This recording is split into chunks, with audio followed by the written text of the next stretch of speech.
अदालत में हक की जंग जीती, लेकिन सरकार से मिली तो नो वर्क नो पे की धमकी। जब बात जनता के हक की हो तो सरकारें दो काम करती हैं, या तो वो रास्ता खोलती हैं या रास्ता रोक देती हैं।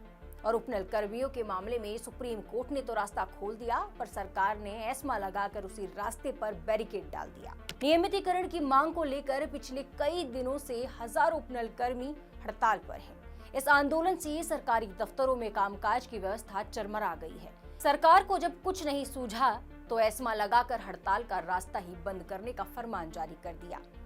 ऐसे समय में जब सरकार को कोर्ट का आदेश देखना चाहिए था, उपनल कर्मियों की नीतिगत सुरक्षा पर कदम उठाना चाहिए था, लेकिन सरकार ने रास्ता चुना एस्मा लगाने का।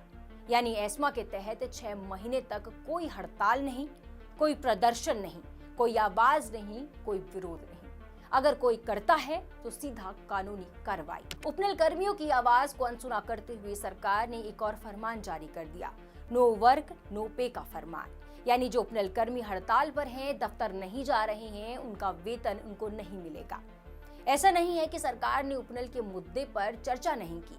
बाकायदा कैबिनेट की बैठक में उपनल और संविदा कर्मियों के मुद्दे पर उप समिति बनाने का फैसला लिया गया, लेकिन 2 दिन के बाद ही एस्मा और नो वर्क नो पे का फरमान जारी कर दिया गया। यानी जो लोग अधिकारों की लड़ाई लड़ रहे हैं, उनके मौलिक अधिकारों पर ही सरकार ने रोक लगा दी है। इस पर सरकार का तर्क है कि कुंभ 2027 है, डिजिटल सेवाएं हैं, विकास योजनाएं हैं, हड़ताल नहीं चल सकती।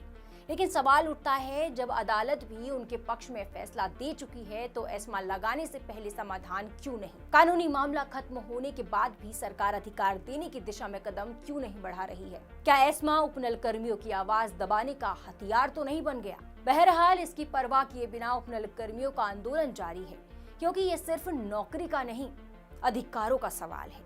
कोई अतिरिक्त सुविधा नहीं, कोई अनावश्यक लाभ नहीं।